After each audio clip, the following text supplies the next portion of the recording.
بسم اللہ الرحمن الرحیم۔ تفسیر ہدایت القرآن جلد 1 سورۃ البقرہ صفحہ نمبر 299۔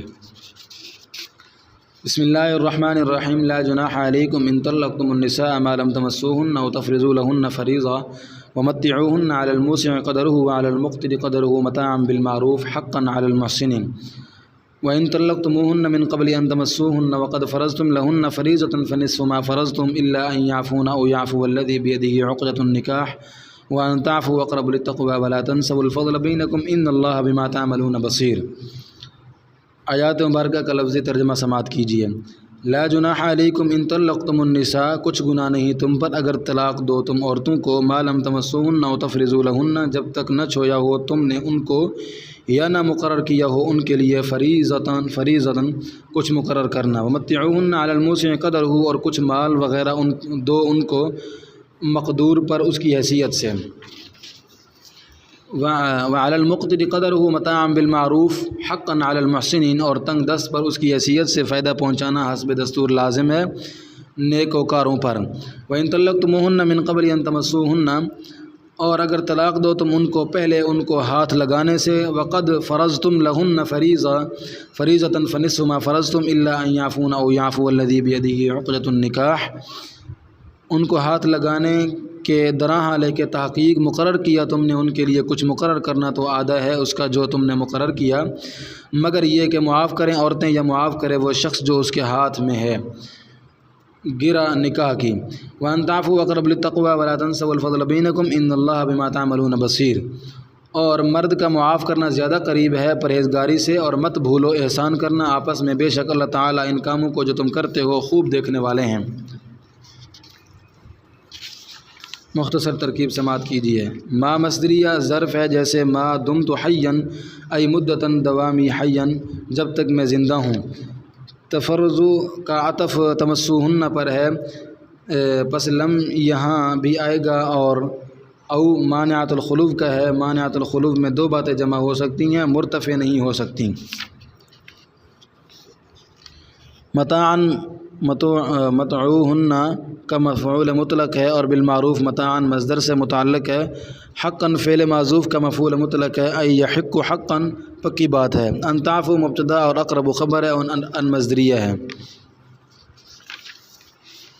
نمبر 20، خلوت صحیحہ اور مہر مقرر کرنے سے طلاق دینا جائز ہے اور اس صورت میں متواجب ہے۔ خلوت صحیحہ کسی ایسی جگہ میاں بیوی کا جمع ہونا جہاں صحبت سے کوئی چیز مانع نہ ہو اور مجامعات کے لیے تنہائی شرط نہیں، اور نکاح کی صحت کے لیے مہر کا مقرر ہونا یا اس کا تذکرہ کرنا ضروری نہیں، بعد میں بھی مقرر کیا جا سکتا ہے، البتہ نکاح میں مہر ضروری ہے۔ اور متع کے معنی ہے فائدہ پہنچانا، برتنے کے لیے مال سامان دینا، اور متع کی کم سے کم مقدار 4 کپڑے ہیں، کرتا پاجامہ، اوڑھنی اور بڑی چادر جس میں سر سے پیر تک لپٹ سکے، برقع، بہشتی زیور، اور زیادہ کی کوئی حد نہیں۔ حضرت حسن رضی اللہ تعالیٰ عنہ نے مطلقہ کو 10,000 درہم دیے ہیں۔ اگر نکاح ہو گیا اور کوئی مہر مقرر نہیں ہوا، پھر مجامعات یا خلوت صحیحہ سے پہلے طلاق دینا چاہے تو جائز ہے، اور اس صورت میں شوہر پر متواجب ہے، اور یہ شوہر اپنی حیثیت کے لحاظ سے دے گا، بیوی کی حیثیت کا اس میں لحاظ نہیں ہوگا۔ اور جوڑے کی قیمت مہر مثل کے آدھے سے نہ بڑھے، یعنی ایسا قیمتی جوڑا مرد پر واجب نہیں ہے، یوں خوشی سے بڑھیا کپڑے دے تو اس کی مرضی۔ لا جناح علیکم ان طلقتم النساء ما لم تمسوهن او تفرضوا لهن فریضہ ومتعوهن على الموسع قدره وعلى المقتر قدره متاعا بالمعروف حقا على المحسنين۔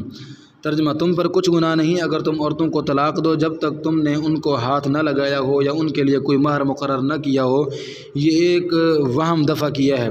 کوئی کہہ سکتا ہے کہ جب نکاح ہوا تو مہر بھی ہوگا، عورت سے استفادہ بھی ہوگا، ان امور سے پہلے طلاق تو ایک کھیل ہو۔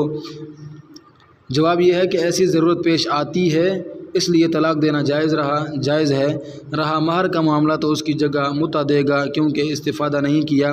فرماتے ہیں، اور ان کو متع برتنے کی چیز دو مقدور والا اپنی حیثیت کے مطابق، اور تنگ دست اپنی حیثیت کے مطابق، یہ عرف کے مطابق فائدہ پہنچانا ہے۔ یہ نیکوکاروں پر لازم ہے، یعنی واجب ہے، اور دلیل وجوب ساتھ ہے کہ جو شوہر متع دے گا وہ نیک مسلمان ہے، اور جو نہیں دے گا وہ گناہگار ہے۔ نمبر 21، خلوت صحیحہ سے پہلے طلاق دی اور مہر مقرر ہوا تھا تو آدھا مہر واجب ہے۔ گزشتہ آیت میں معنیۃ الخلوف کا او آیا تھا اور اس میں دونوں باتیں جمع تھیں۔ خلوت صحیحہ بھی نہیں ہوئی تھی اور مہر بھی مقرر نہیں ہوا تھا۔ اب اس آیت میں دوسری صورت ہے، اس میں ایک بات ہے خلوت صحیحہ نہیں ہوئی مگر مہر مقرر ہوا اور طلاق کی نوبت آ گئی تو آدھا مہر واجب ہے۔ یاد رہے کہ معنیۃ الخلوف میں دونوں باتیں جمع ہو سکتی ہیں اور دونوں مرتفع نہیں ہو سکتی، ایک کا باقی رہنا ضروری ہے اور وہ یہی دوسری صورت ہے۔ وَإِن طَلَّقْتُمُوهُنَّ مِن قَبْلِ أَن تَمَسُّوهُنَّ وَقَدْ فَرَضْتُمْ لَهُنَّ فَرِيضَةً فَنِصْفُ مَا فَرَضْتُمْ۔ ترجمہ: اگر تم ان کو طلاق دو ان کو ہاتھ لگانے سے پہلے اور تم نے ان کے لیے بطور مہر کچھ مقرر کیا ہے تو مقرر کیے ہوئے کا آدھا دو۔ نمبر 22، بیوی اور شوہر آدھا مہر چھوڑ سکتے ہیں اور شوہر کا چھوڑنا بہتر ہے۔ خلوت سے پہلے طلاق ہو جانے کی صورت میں چونکہ شوہر نے بیوی سے فائدہ نہیں اٹھایا، اس لیے اگر عورت آدھا مہر چھوڑ دے تو ایسا کرنا چاہیے، اور اگر شوہر دریا دلی کا مظاہرہ کرے پورا مہر دے یا آدھا مہر واپس نہ لے تو ایسا بھی ہو سکتا ہے اور یہ دوسری صورت بہتر ہے، اس سے شوہر کا بڑک پن ظاہر ہوگا اور تعلقات مزید ہموار ہوں گے اور لوگوں کو باہم احسان کرنا نہیں بھولنا چاہیے۔ اس سے معاشرہ پروان چڑھتا ہے۔ اللہ تعالیٰ بندوں کے سب کاموں کو دیکھ رہے ہیں، جو بھی آدھا چھوڑے گا اس کو جزائے خیر دیں گے۔ الا ان يعفون او يعفو الذي بيده عقدة النكاح وان تعفوا اقرب للتقوى ولا تنسوا الفضل بينكم ان الله بما تعملون بصير۔ ترجمہ: آدھا مہر واجب ہے مگر یہ کہ عورتیں معاف کریں یا وہ شخص معاف کرے جس کے ہاتھ میں نکاح کی گرہ ہے، یعنی شوہر معاف کرے وہی نکاح کی گرہ کھولنے کا یعنی طلاق دینے کا اختیار رکھتا ہے، اور شوہر کا معاف کرنا پرہیزگاری ہے، قریب تر ہے، اور تم باہم احسان کرنا مت بھولو، بے شک اللہ تعالیٰ ان کاموں کو جو تم کرتے ہو خوب دیکھ رہے ہیں۔ بسم اللہ الرحمن الرحیم۔ حافظوا علی الصلوات والصلاة الوسطى وقوموا للہ قانتین فإن خفتم فرجالا أو ركبانا فإذا أمنتم فاذكروا الله كما علمكم ما لم تكونوا تعلمون۔ آیات مبارکہ کا لفظی ترجمہ سماعت کیجیے۔ حافظوا علی الصلوات والصلاة الوسطى، پابندی کرو نمازوں کی اور درمیانی نماز کی، اور کھڑے ہو وہ وقوموا للہ قانتین، اور کھڑے ہو وہ اللہ کے لیے باادب۔ فإن خفتم فرجالا أو ركبانا فإذا أمنتم فاذكروا الله كما علمكم ما لم تكونوا تعلمون۔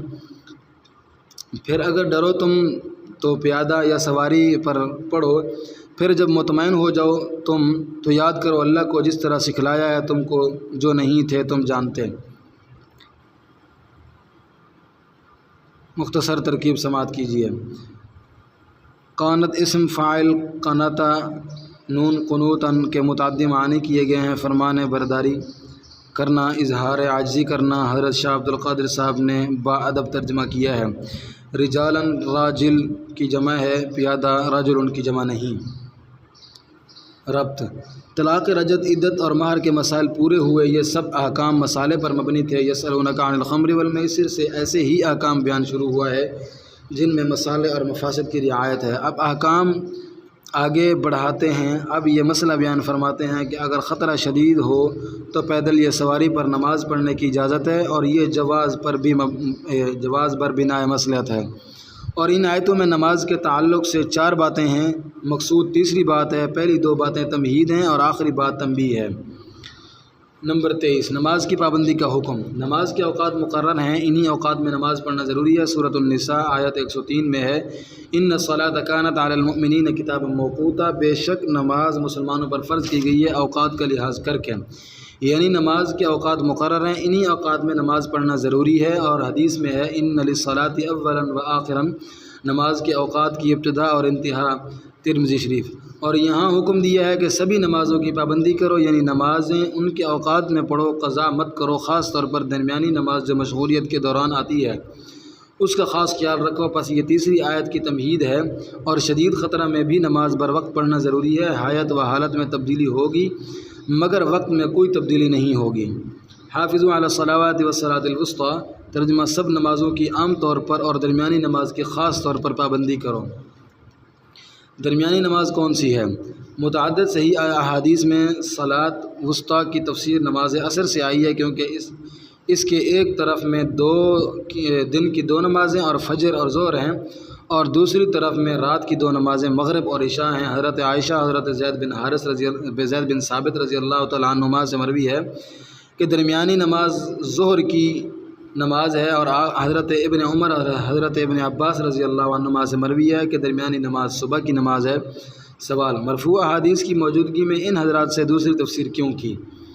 جواب: نبی صلی اللہ علیہ وسلم نے نماز عصر کو صلاۃ وسطیٰ کا مصداق اس لیے نہیں قرار دیا تھا کہ وہ عصر کی نماز ہے، بلکہ اس نماز میں لوگوں کی غفلت برتنے کا امکان تھا، اس لیے اس کو مصداق بنایا تھا۔ بعد میں جب لوگ ظہر اور فجر میں غفلت برتنے لگے تو مذکور صحابہ نے ان کو مصداق بنایا، جیسے مدارس میں طالب علم فجر اور ظہر میں سوتے رہتے ہیں، جب ان کے سامنے آیت کی تفسیر کی جائے گی تو انہیں نمازوں کو صلاۃ وسطیٰ کا مصداق قرار دیا جائے گا۔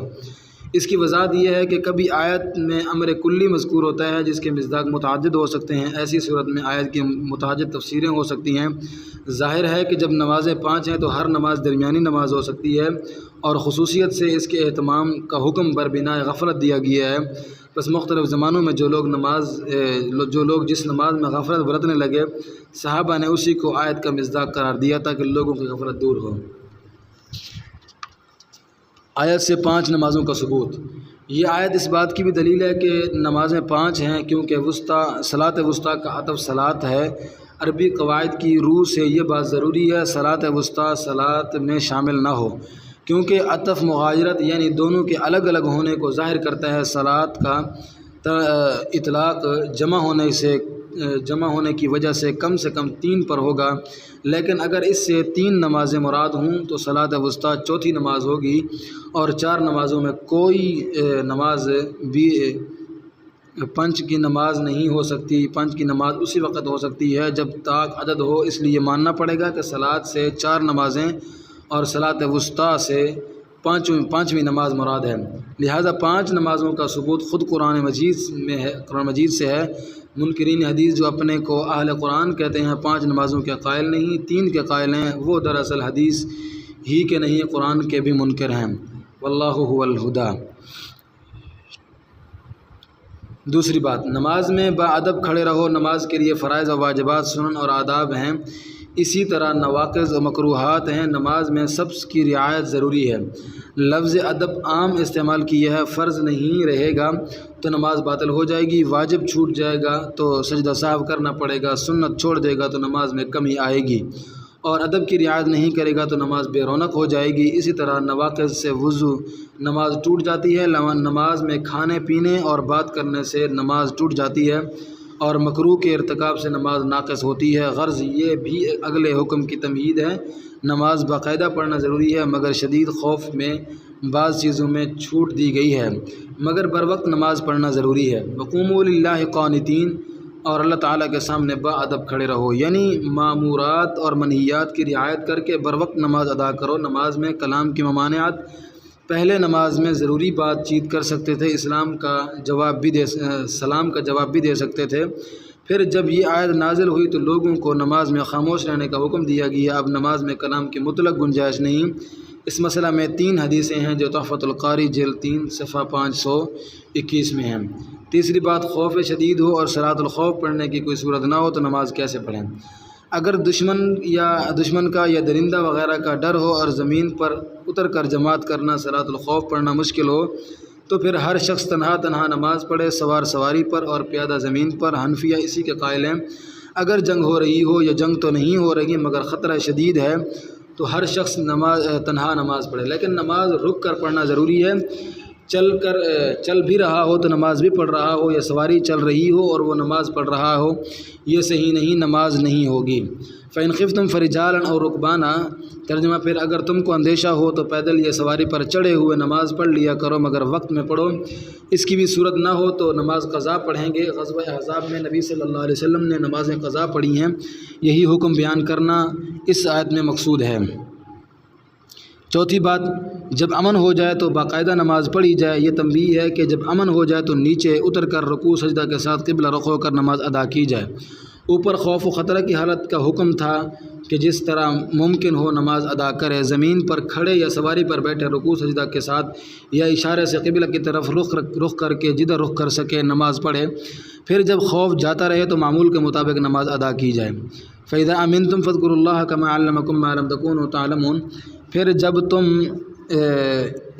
تم کو اطمینان ہو جائے اللہ تعالیٰ کو اس طرح یاد کرو، جیسے یعنی نماز پڑھو جس طرح تم جس طرح تم کو سکھلایا ہے وہ طریقہ جو تم نہیں جانتے تھے۔ بسم اللہ الرحمن الرحیم والذین یتوفون منکم ویذرون ازواجا وصیۃ لازواجہم متاعا الی الحول غیر اخراج فإن خرجن فلا جناح علیکم فیما فعلن فی انفسہن من معروف واللہ عزیز حکیم۔ آیات مبارکہ کا لفظی ترجمہ سماعت کیجیے۔ والذین یتوفون منکم ویذرون، اور جو لوگ مر جائیں تم میں سے اور چھوڑیں ازواجا وصیۃ لازواجہم متاعا الی الحول غیر اخراج، بیویاں وصیت کرنا ہے اپنی بیویوں کے لیے فائدہ اٹھانا ایک سال تک نکالے بغیر۔ فإن خرجن فلا جناح، پھر اگر وہ نکل جائیں تو کوئی گناہ نہیں علیکم تم پر، فیما فعلنا اس کام میں جو کیا انہوں نے، فی انفسہن من معروف اپنے حق میں جائز طریقہ سے، واللہ عزیز حکیم، اور اللہ تعالیٰ زبردست حکمت والے ہیں۔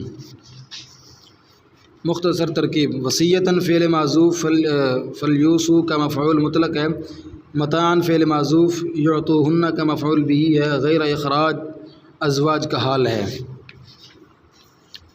نمبر 24، بیوی کے لیے 1 سال کے سکنا کی وصیت کرنا۔ یہ بھی مصلحت پر مبنی حکم ہے۔ عدت طلاق میں تو متعلقہ کا نفقہ اور سکنا شوہر پر واجب ہے، کیونکہ عورت اس کے حق میں محبوس ہے، اور عدت وفات میں معتدہ کے لیے نہ نفقہ ہے نہ سکنا، کیونکہ اس کو کس پر واجب کریں گے۔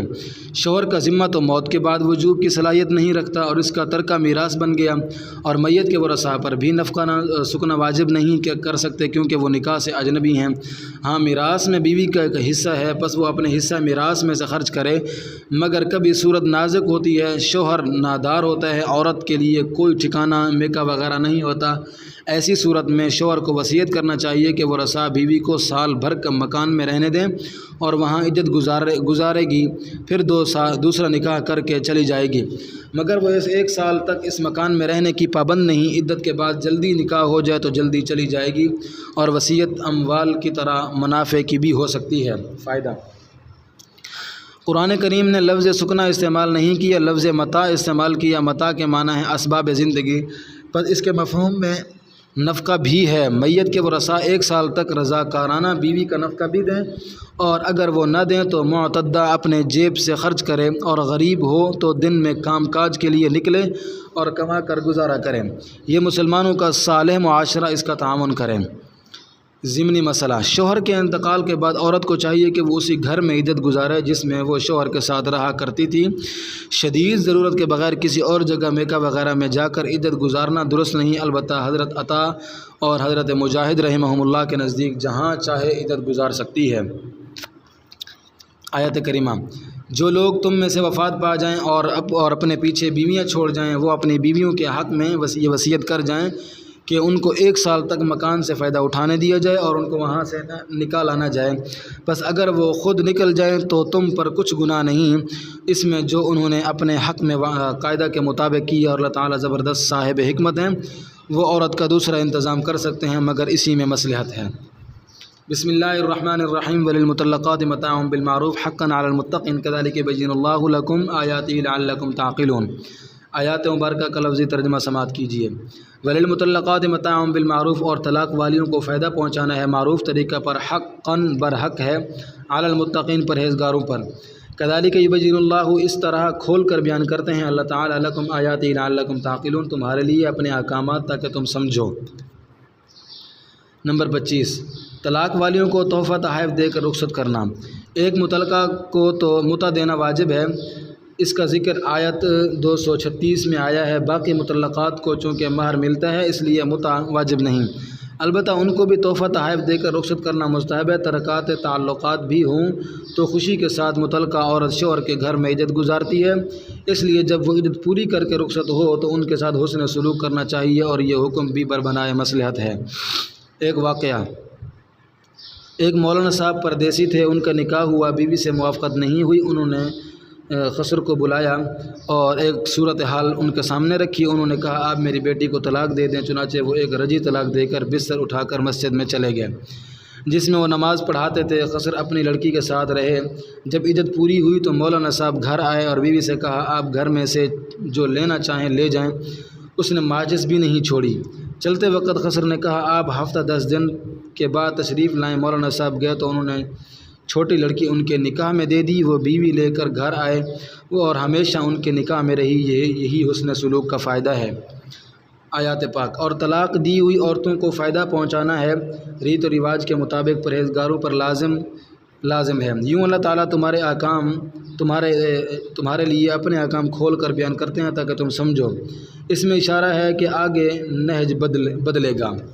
بسم اللہ الرحمن الرحیم۔ الم تر الی الذین خرجوا من دیارہم وهم الوف حذر الموت فقال لهم اللہ موتوا ثم احیاهم ان اللہ لذو فضل علی الناس ولکن اکثر الناس لا یشکرون۔ وقاتلوا فی سبیل اللہ واعلموا ان اللہ سمیع علیم۔ من ذا الذی یقرض اللہ قرضا حسنا فیضاعفہ لہ اضعافا کثیرۃ واللہ یقبض ویبسط والیہ ترجعون۔ ترجمہ۔ الم تر الی الذین خرجوا من دیارہم وهم الوف حذر الموت، کیا نہیں دیکھتا تو ان لوگوں کو جو نکلے اپنے گھروں سے درا حالے کہ وہ ہزاروں تھے موت کے ڈر سے۔ فقال لهم اللہ موتوا، پس کہا ان سے اللہ نے مرو تم، ثم احیاهم، پھر زندہ کیا ان کو۔ ان اللہ لذو فضل علی الناس، بے شک اللہ تعالیٰ فضل والے ہیں لوگوں پر، ولکن اکثر الناس لا یشکرون، لیکن اکثر لوگ شکر نہیں بجا لاتے۔ وقاتلوا فی سبیل اللہ واعلموا ان اللہ سمیع علیم، اور لڑو تم راستے میں اللہ کے اور جان لو تم کہ اللہ تعالیٰ خوب سننے والے خوب جاننے والے ہیں۔ من ذا الذی یقرض اللہ قرضا حسنا، یہ کون ہے جو قرض دے اللہ کو قرض اچھا پس بڑھائیں وہ اس کو، فیضاعفہ لہ اضعافا کثیرا، پس بڑھائیں وہ اس کو اس کے لیے، اضعافا گنا، کثیرتاً بہت، اور اللہ واللہ یقبض ویبسط والیہ ترجعون، اور اللہ تعالیٰ سکیڑتے ہیں اور کشادہ کرتے ہیں اور اسی کی طرف لٹائے جاؤ گے تم۔ حذر الموت خرجو کا مفعول لہو ہے۔ جہاد کا بیان۔ اب جہاد کا بیان شروع فرماتے ہیں۔ یہ حکم بھی مسالے پر مبنی ہے۔ لوگوں کو جہاد میں موت نظر آتی ہے مگر موت سے تو بچا نہیں جا سکتا، وہ تو مضبوط قلعوں میں بھی آئے گی۔ ایک قوم جو ہزاروں کی تعداد میں تھی موت سے بچنے کے لیے گھروں سے نکلی، حالانکہ ڈرنے کی کوئی بات نہیں تھی، وہ ہزاروں کی تعداد میں تھے، تھوڑے تو دشمن کا مقابلہ نہیں کر سکتے، ہزاروں کو کوئی کیا زیر کرے گا، مگر موت نے ان کو دبوچ لیا۔ اللہ کا حکم مرگ مناجات ثابت ہوا، پھر اللہ نے ان کو زندہ کیا۔ اللہ بڑے مہربان ہیں، مگر شکر گزار کون ہوتا ہے۔ یہ کون لوگ تھے جہاد سے بھاگتے تھے؟ یہ طاعون سے اس کی تعیین کی کیا ضرورت ہے؟ بس موت سے بھاگے تھے۔ قرآن کریم تاریخ کی کتاب نہیں، وہ عبرتوں کی کتاب ہے، اور مرنا جینا حقیقی تھا، رمزی نہیں تھا۔ رمزی موت یعنی بزدلی، اور زندہ ہونا یعنی بہادر ہو جانا یہ مراد نہیں، بلکہ واقعتاً وہ مر گئے تھے، پھر اللہ نے ان کو زندہ کیا۔ آیت 259 260 میں اس کے نمونے آ رہے ہیں۔ اللہ تعالیٰ کے لیے اس عالم میں ایسے کرشمے دکھانا کچھ مشکل نہیں ہے۔ الم تر الی الذین خرجوا من دیارہم وهم الوف حذر الموت فقال لهم اللہ موتوا ثم احیاهم ان اللہ لذو فضل علی الناس ولکن اکثر الناس لا یشکرون۔ ترجمہ۔ کیا آپ نے ان لوگوں کو دیکھا نہیں جو موت کے ڈر سے اپنے گھروں سے نکلے درا حالانکہ وہ ہزاروں تھے، بس اللہ تعالیٰ نے ان سے فرمایا مر جاؤ، پھر ان کو زندہ کیا۔ بے شک اللہ تعالیٰ لوگوں پر مہربانی فرمانے والے ہیں، اکثر لوگ شکر بجا نہیں لاتے۔ جہاد کے لیے جانی مالی قربانی ضروری ہے۔ جہاد کے لیے جانی مالی قربانی ضروری ہے۔ جہاد فوج کے بل بوتے پر نہیں ہوتا، جہاد فوج کے بل بوتے پر نہیں ہوتا۔ جب مجاہد اللہ سے لو لگا کر میدان میں اترتا ہے تو کامیابی اس سے قدم چومتی ہے۔ بدر میں مجاہد 313 تھے اور ان کے پاس ڈھنگ کے ہتھیار بھی نہیں تھے، اور سامنے 1000 دشمن ہتھیار سے لیس تھے، مگر پلک جھپکتے مجاہدین نے پالا مار لیا۔ بارہا ایسا ہوتا ہے کہ چھوٹی جماعت بڑی جماعت پر غالب آتی ہے۔ مجاہدین کی دعائیں اللہ نے سنی اور ان کے جذبات کی قدر کی، اور اگر جہاد کے لیے فنڈ نہ ہو تو مجاہدین ہی چندہ دیں، یہ اللہ کو قرض دینا ہے، اور قرض حسنہ دیں، امیر پر احسان نہ کر رکھیں، اور جان لیں کہ اللہ تعالیٰ یہ قرض بصورت غنیمت کئی گنا بڑھا کر لوٹائیں گے۔ اور اگر مسلمان نادار ہوں تو جان لیں کہ کشادگی کرنے والے بھی اللہ ہیں اور تنگی کرنے والے بھی وہی ہیں، جیسے انہوں نے انسانوں کو زمین میں پھیلایا ہے اپنے پاس سمیٹیں گے بھی۔ وقاتلوا فی سبیل اللہ واعلموا ان اللہ سمیع علیم من ذا الذی یقرض اللہ قرضا حسنا فیضاعفہ لہ اضعافا کثیرا واللہ یقبض ویبسط والیہ ترجعون۔ ترجمہ۔ اور اللہ کے راستے میں لڑو اور جان لو کہ اللہ تعالیٰ خوب سننے والے خوب جاننے والے ہیں۔ اور کون ہے جو اللہ کو اچھا قرض دے پس وہ اس کو کئی گنا اس کے لیے بڑھائیں گے، اور اللہ تعالیٰ روزی سکیڑتے ہیں اور کشادہ کرتے ہیں، اور تم اس کی طرف لوٹ جاؤ گے، وہاں اپنے خرچ کا صلہ الگ پاؤ گے۔ الم تر بسم اللہ الرحمن الرحیم الم تر الی الملأ من بنی اسرائیل من بعد موسیٰ اذ قالوا لنبی لهم ابعث لنا ملکا نقاتل فی سبیل اللہ قال هل عصیتم ان کتب علیکم القتال الا تقاتلوا قالوا وما لنا الا نقاتل فی سبیل اللہ وقد اخرجنا من دیارنا وابنائنا فلما كتب عليهم القتال تولوا الا قليلا منهم والله عليم بالظالمين۔ آیات مبارکہ کا لفظی ترجمہ سماعت کیجیے۔ الم تر الی الملأ من بنی اسرائیل من بعد موسیٰ، کیا نہیں دیکھا تو نے ایک جماعت کو بنی اسرائیل کی موسیٰ کے بعد اذ قالوا لنبی لهم ابعث لنا ملکا نقاتل فی سبیل اللہ، جب کہا انہوں نے اپنے پیغمبر سے مقرر کیجیے ہمارے لیے کوئی بادشاہ جہاد کریں ہم راہ خدا میں۔ قال هل عصیتم ان کتب علیکم القتال الا تقاتلوا، کہا اس نے ہو سکتا ہے تم اگر فرض کیا جائے تم پر جہاد کے نہ لڑو تم۔ قالوا وما لنا الا نقاتل فی سبیل اللہ وقد اخرجنا من دیارنا وابنائنا، کہا انہوں نے ہمیں کیا ہوا کہ نہیں لڑیں گے ہم راہ خدا میں، حالانکہ نکالے گئے ہیں ہم ہمارے گھروں سے، وابنائنا اور ہمارے بیٹوں سے۔ فلما كتب عليهم القتال تولوا الا قليلا منهم والله عليم بالظالمين، پس جب فرض کیا گیا ان پر جہاد تو پیٹ پھیری انہوں نے مگر تھوڑوں نے ان میں سے، اور اللہ تعالیٰ خوب جانتے ہیں اپنا نقصان کرنے والوں کو۔ بنی اسرائیل نے جب جہاد کا حکم ملا تو کنی کاٹی۔ اب پارہ کے ختم تک ایک ہی سلسلہ بیان ہے۔ سورۃ الصف کے شروع میں ہے کہ آدمی کو کردار کا غازی بننا چاہیے، گفتار کا نہیں۔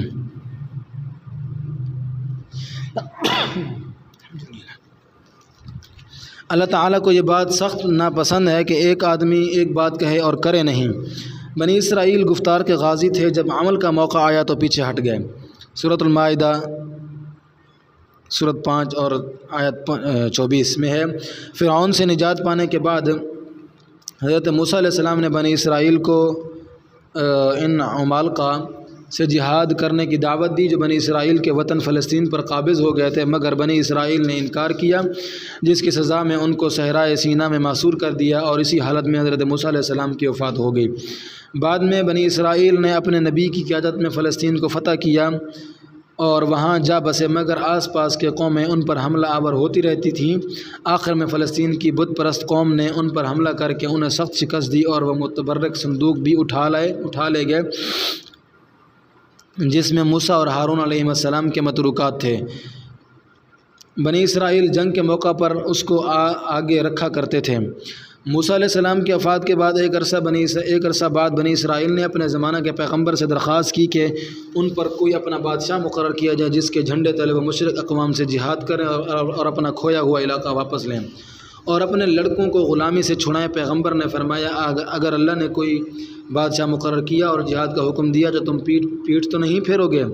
انہوں نے جواب دیا ہرگز نہیں، ہم گریز کیوں کریں گے؟ ہمارا علاقہ چھین لیا گیا اور ہمارے لڑکے غلام بنا لیے گئے ہیں، ہم ضرور اللہ کے راستے میں لڑیں گے اور اپنا کھویا ہوا علاقہ واپس لیں گے اور اپنے لڑکوں کو غلامی سے چھڑائیں گے۔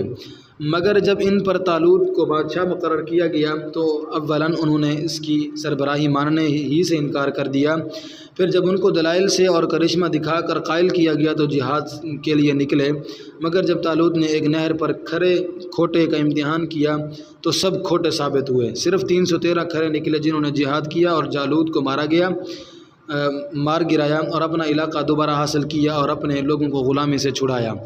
اللہ پاک اسی کا ذکر فرماتے ہیں بنی اسرائیل ڈھینگے تو بہت مارتے تھے، مگر جب وقت آیا تو سب نے پیٹ پھیر لی۔ ایسے مجاہدین سے کیا امیدیں کی جا سکتی ہیں؟ وہ میدان سر کریں گے۔ جہاد کے لیے کردار کی ضرورت ہے، محض باتیں بنانے سے قلعہ فتح نہیں ہوتا۔ آیات پاک۔ کیا آپ موسیٰ علیہ السلام کے بعد تقریباً 400 سال بعد بنی اسرائیل کی ایک جماعت کے احوال نہیں جانتے جب انہوں نے اپنے پیغمبر سے کہا بنی اسرائیل میں 4000 انبیاء مبعوث ہوئے، یہ پیغمبر کون ہیں؟ ان کا نام قرآن میں نہیں آیا کہ ہمارے لیے کوئی بادشاہ مقرر کیجیے کہ ہم راہ خدا میں جہاد کریں۔ شرعی جہاد کے لیے اجتماعیت اور امارت ضروری ہے۔ پیغمبر نے کہا اگر تم پر جہاد فرض کیا گیا تو ہو سکتا ہے کہ تم جہاد نہ کرو، پھر بادشاہ مقرر کرنے سے کیا فائدہ ہوگا؟ انہوں نے کہا ہم راہ خدا میں کیوں جہاد کریں گے جبکہ ہم اپنے گھر بار اور بیٹوں سے نکال دیے گئے، یعنی ہمارے علاقے پر دشمن نے قبضہ کر لیا اور ہمارے افراد کو غلام بنا لیا گیا ہے، ہم ان کی واگزاری کے لیے کیوں تن کی بازی نہیں لگائیں گے؟ پھر جب ان پر جہاد فرض کیا گیا اور ان کے پر طالوت کو بادشاہ مقرر کیا گیا تو انہوں نے چند کے سوا 313 کے سوا سب نے پیٹ پھیری اور اللہ تعالیٰ اپنا نقصان کرنے والوں کو خوب جانتے ہیں، یعنی انہوں نے جہاد سے کنی کاٹی تو نقصان کس کا ہوا، وہی ثواب سے محروم رہے۔ واللہ اعلم بالصواب۔